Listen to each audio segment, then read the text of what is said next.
उधर तुर्की ने कुर्द लड़ाकों से अपने 9 सैनिकों की मौत का बदला ले लिया। सीरिया और इराक में कुर्द लड़ाकों के कई ठिकानों पर तुर्की की सेना ने ताबड़तोड़ मिसाइलें दागकर वहां तबाही मचा दी और भीषण हवाई हमले में 45 कुर्द लड़ाकों को मार गिराने का दावा कर दिया। तुर्की के रक्षा मंत्रालय ने एक वीडियो जारी कर एयर स्ट्राइक के सबूत भी पेश कर दिए। उस वीडियो में एक के बाद एक खतरनाक मिसाइलें कुर्द लड़ाकों के ठिकानों पर कहर ढाती नजर आईं और ताबड़तोड़ हवाई हमलों के बाद वहां जोरदार धमाका होता दिखाई दिया। ऐसा लगा जैसे तुर्की की सेना एक ही झटके में कुर्द लड़ाकों का नामो निशान मिटाकर रख देगी।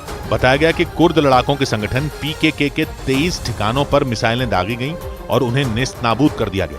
तुर्की के राष्ट्रपति एर्दोआन ने उत्तरी इराक और उत्तरी सीरिया में हुए भीषण हमलों की पुष्टि कर दी और इसे उन्होंने कुर्द लड़ाकों के खिलाफ जवाबी कार्रवाई बताया, क्योंकि कुछ दिनों पहले ही कुर्द लड़ाकों के हमले में तुर्की के 9 सैनिक मारे गए थे।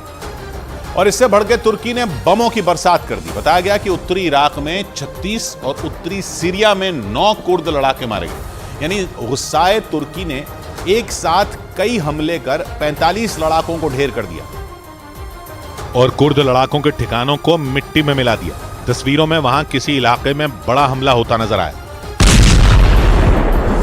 बताया गया कि वो कुर्द लड़ाकों का अड्डा था जिसमें बड़े पैमाने पर हथियार रखे गए थे जो हवाई हमले में तबाह हो गए। इसके बाद वहां आग फैल गई और ऊपर की तरफ काले धुएं का गुबार उठता दिखाई दिया, जबकि उस हथियार डिपो के पास ही दूसरी मिसाइल दागी गई। यानी कि एयर स्ट्राइक कर तुर्की ने उत्तरी इराक और उत्तरी सीरिया को दहला कर रख दिया। जबकि कुछ दिनों पहले भी तुर्की ने इराक में कुर्द लड़ाकों के 29 ठिकानों पर हमले का दावा किया था, क्योंकि लंबे वक्त से कुर्द लड़ाके तुर्की के लिए बड़ी मुसीबत बने हुए हैं। इसलिए उसकी सेना चुन चुन कर कुर्द लड़ाकों का सफाया करने में जुटी है।